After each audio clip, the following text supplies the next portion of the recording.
and welcome to American Outdoors. In this video, I'm going to share with you what I think are the top 5 steps of what you should do before you even pick up a chainsaw to cut down a tree safely.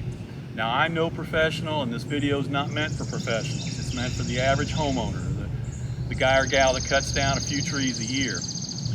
I've got plenty of bad experiences I could share, and stick around because I think you might find some of the steps I lay out to be surprising. But what I'm trying to do is to help you create a controlled, safe environment rather than a huge insurance claim. So let's go. Number 1 is lean. Lean. You got to figure out which way the tree wants to fall. So every tree has a natural lean, and it can be for numerous reasons. And one is known as phototropism. Phototropism, which means they grow towards the best light source. Now, this may be due to buildings, a crowded forest, areas where there is consistent winds, or where a tree is pushed or its roots disturbed by high winds. That can also cause a lean. Weight imbalance over time can cause a lean. Of course, when a tree has a lot of reaction wood, it's packed with built-up stress, which makes cutting it a lot more dangerous. And the scariest thing that can happen, well, it's called barber chairing. And that's when a tree suddenly splits straight up and the top can kick backward towards you.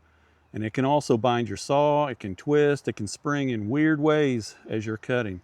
Plus, reaction wood is a lot denser and it's a lot tougher, so it will dull your chainsaw super fast, and it makes a bar more likely to get pinched. Even after the tree is down, boards from reaction wood love to warp and twist and crack while they're dry.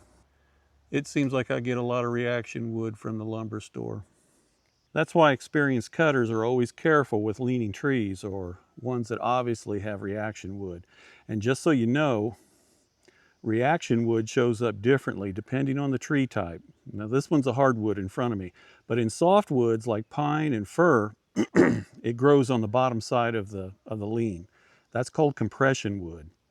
And in a hardwood like this one, like oak or maple, it grows on top of the lean.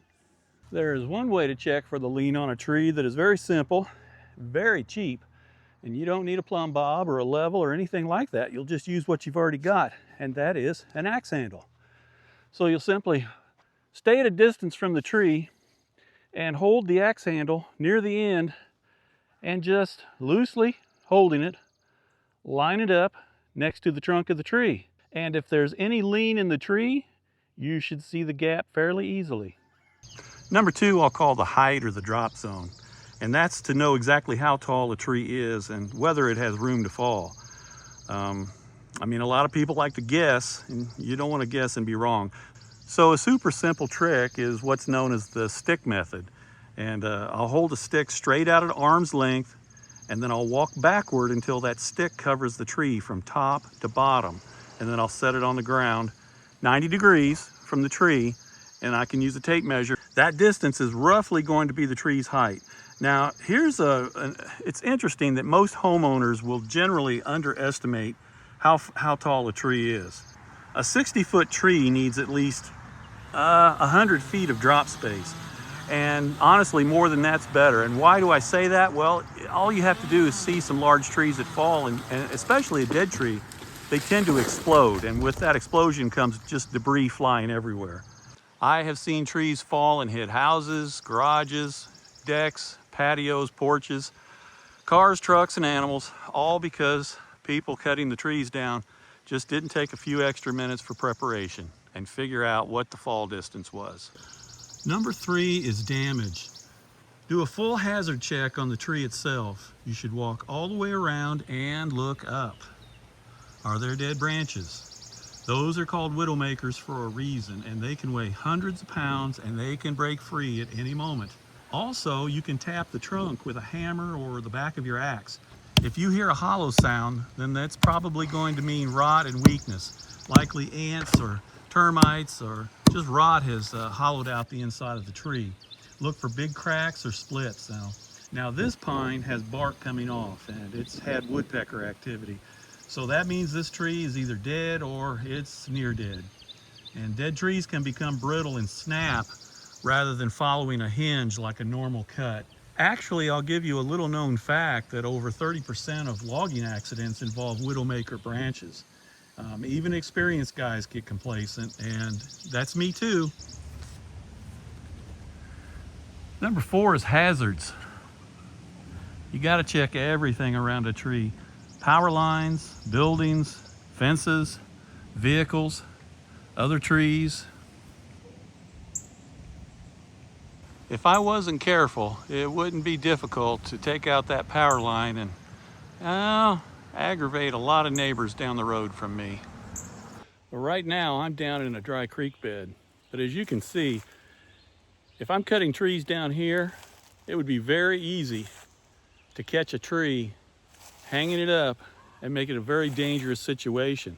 So when you're cutting a tree in a crowded area, let's use this tree for an example. Let's say that we're going to cut this tree down and our intention is to drop it this way along this creek bed. Plan 2, clear escape paths. And this is one of the most overlooked steps for beginners, well, even some experienced tree cutters. You want 2 clear paths about 45-degree angles, at 45-degree angles away from the tree, but never directly behind the tree. All right, and then you need to have the tools so you can clear brush, trip hazards, old vines. Make sure there's no potholes. You know, you want to walk your escape path at least once. So if you do have to run from a falling tree, it's not your first time going down that path. And you know, something you should know, when a tree starts to fall, you only have about 4 or 5 or 6 seconds to get out of the way. So if you're still standing there trying to figure out which way you're going to run, it's probably too late. So those are the 5 points: lean, height and drop zone, surroundings, hazards, and your escape route. Now honestly folks, if you've got a tree that's got a bad lean, it's in between 2 buildings or right up next to something, a power line, you're on a steep grade, it's okay to feel uncomfortable and realize your limitations and call in the professionals. That's much cheaper than the alternative and the consequences. Now, if you've got a scary story or something interesting that you'd like to add, or you've got questions, post them in the comments below. We'd love to read them and we'd like to respond. Otherwise, thank you for watching, folks. We hope this has been helpful. And from American Outdoors, we'll see you again soon. Bye-bye. This concludes our broadcast day. Good night, and God bless America.